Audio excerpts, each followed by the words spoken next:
Baik, assalamualaikum warahmatullahi wabarakatuh. Salam kenal untuk mahasiswa dan mahasiswi yang Ibu banggakan, di mana pada pertemuan pertama ini Ibu ingin memperkenalkan diri Ibu terlebih dahulu. Perkenalkan, nama lengkap Ibu Jenny Sasmita, SAPMA, di mana di sini Ibu tugasnya menjadi dosen kalian, yaitu di mata kuliah operasional manajemen, atau bisa disebut dengan di Indonesianya ya, manajemen operasional.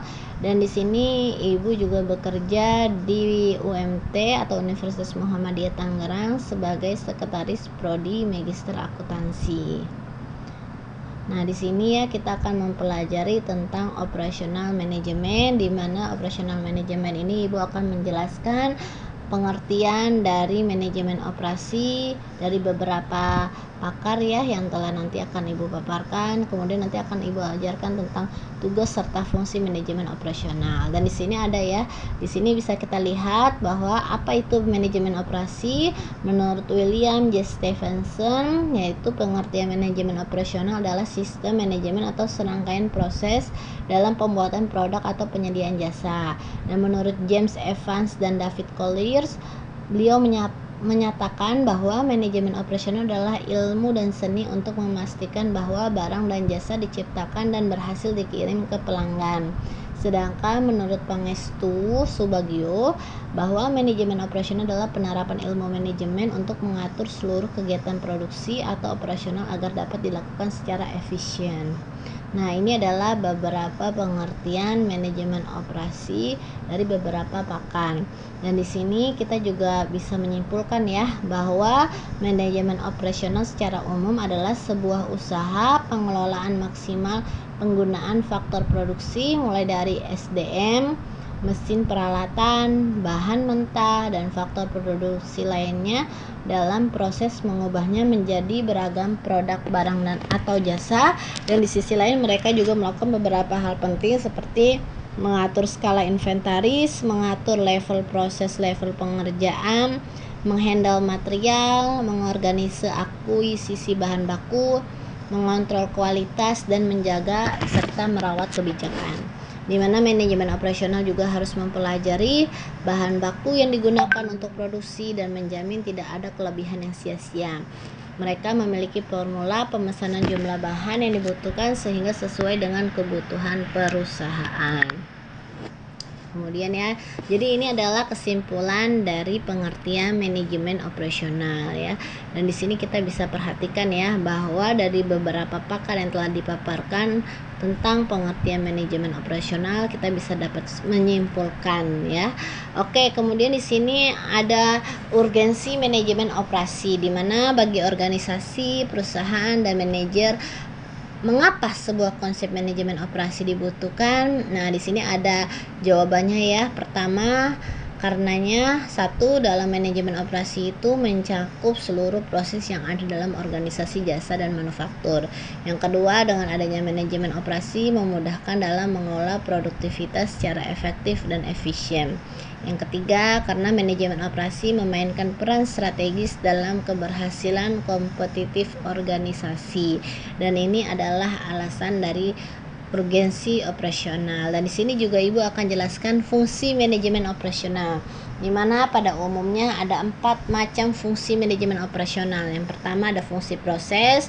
Fungsi proses hal ini sifatnya itu dia teknis ya, diantaranya berupa metode yang dipakai dalam mengolah bahan.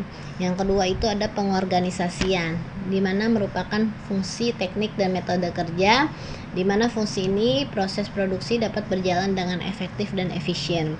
Yang ketiga ada fungsi perencanaan, di mana fungsi perencanaan ini termasuk penetapan kualitas dan kuantitas bahan.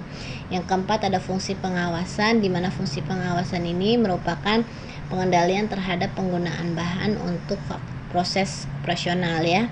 Dan selanjutnya ada ruang lingkup manajemen operasional. Yang pertama itu ada aspek perencanaan sistem produksi, di mana aspek ini bertujuan agar hasil produksi sesuai dengan harapan konsumen mulai dari kualitas, harga, dan keuntungan.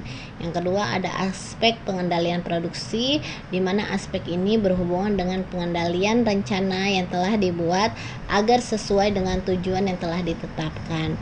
Dengan begitu tujuan yang telah direncanakan bisa tercapai dengan baik dan hasilnya optimal. Dan yang ketiga itu ada aspek sistem informasi produksi, di mana aspek ini memberikan informasi yang ada harus diterima dengan baik dan diolah secara tepat agar kegiatan produksi bisa berlangsung dengan efektif dan efisien. Di mana di sistem ini dibagi menjadi 3 bagian, diantaranya informasi internal, informasi pelanggan, dan informasi pasar. Yang keempat itu ada aspek lingkungan, di mana aspek lingkungan berperan dalam memperhatikan kecenderungan dan perkembangan yang terjadi pada suatu lingkungan. Dengan begitu, tindakan yang diambil dapat memberikan manfaat dalam peningkatan produksi. Nah, di sini adalah beberapa aspek yang termasuk dalam ruang lingkup manajemen operasional ya. Nah, di sini selain dari pengertian, kemudian fungsi, kemudian urgensi operasional, kemudian ruang lingkup manajemen operasional. Nah, sekarang kita akan mempelajari peran manajemen operasional ya. Di mana peran manajer operasional ini diantaranya 1. Membuat perencanaan kuantitas dan kualitas bahan baku dalam proses produksi. Yang kedua, membuat rencana lokasi gudang, persediaan dan peralatan mesin yang efisien untuk menghemat waktu dan mobilisasi. Yang ketiga, merencanakan letak layout pabrik. Yang keempat, bertanggung jawab atas pemeliharaan peralatan pabrik untuk menjamin keandalan dan keberlangsungan operasional. Yang kelima, membuat strategi produk yang berkualitas sehingga bisa bersaing dengan kompetitor. Yang keenam, membuat jadwal kerja yang efektif dan efisien dengan mengevaluasi biaya tenaga kerja. Yang ketujuh, manajer operasional bertanggung jawab atas keberlangsungan hasil produksi baik dari kuantitas maupun kualitas. Dan ini adalah tugas pokok dalam proses produksi yang harus dimiliki oleh manajer operasional. Oke. Baik ya, ini adalah beberapa peran manajer operasional, dan selanjutnya kita akan mempelajari di minggu depan. Dan terima kasih banyak untuk mahasiswa dan mahasiswi yang Ibu banggakan. Sukses selalu. Apabila ada yang ingin ditanyakan, bisa tanyakan langsung ke Ibu, baik itu secara japri maupun melalui WhatsApp grup ya. Terima kasih. Ibu tutup perkuliahan kita pada hari ini. Wabillahi taufiq wal hidayah, waridha wal inayah. Wassalamualaikum warahmatullahi wabarakatuh.